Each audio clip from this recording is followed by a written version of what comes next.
And we're back at Why Everyone Can and Should Invest, a crash course by Charlie Cameron. And this is lesson 2.2. Now we're going to talk about how retirement investment works generally. So why do I keep saying retirement investments instead of retirement savings, which is a term most people hear? Really, it should be called retirement investments because we're not putting this into savings accounts. That's a misconception that I want to avoid, right? Like we showed, savings account, it would take you literally forever. You would die before you actually achieved it. In that one example. Retirement investments are simply stock market investments inside a tax benefit account. That's all there is to it. So you could start an investing account with an investment firm or your bank. It's the same thing, but a retirement account.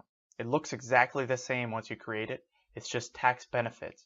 There's some limits and some rules associated with that, but there really is no difference in the actual investing piece there. So I know I don't want to pay more taxes. It's best to use these types of accounts.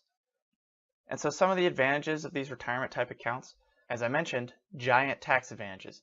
Saving or investing for retirement outside of the retirement type account is a mistake, right? If you're going for a normal retirement, age 59 or older, why would you want to pay more taxes? Put it in this type of account. These retirement type accounts are sometimes offered through an employer, and there can be some advantages to those as well. And even if they're not, anyone can start one through their bank, or if it's not offered there, through an investment firm. Anybody can have a retirement type tax advantaged account. What about all the different types of accounts out there? It really is confusing when you first get exposed to this kind of stuff, because there's a Roth IRA, and there's a traditional IRA, and there's a TSP, and there's a 401k. How the heck do I decipher what's what and which one's the best for me and what location? Really, it all just boils down to there's two types of accounts, and it all depends on when you want to pay taxes on your contributions. You usually don't pay taxes on the earnings, and that's the big advantage here, but you still usually pay taxes on the contributions. You can basically decide whether you want to pay it on the way in, like now, or on the way out in retirement.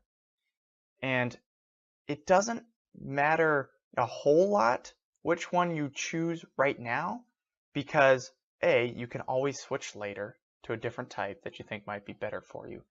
But B, you need to actually start. So getting started in any type of account is way, way, way better than waiting to figure it out years from now and getting started then.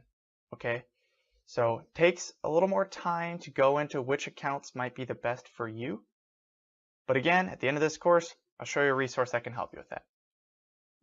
And then getting started. So it's simple. Decide on the best account location, either your employer, bank, or firm, an investment firm, and the account type, which tax advantage you want, and then determine when you want to retire with how much money, work backwards and start investing now to achieve that goal. And then use specific mutual funds geared toward retirement investments. There are mutual funds out there specifically for this use, which makes life very easy. And they're very good vehicles for investing.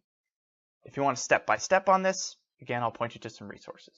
But in the next lesson, we're going to talk about other investments, which is probably my favorite part. How other investments work, non-retirement investments, examples of how much you can earn this way, and then we're going to have another lesson about more motivation on why you want to do this.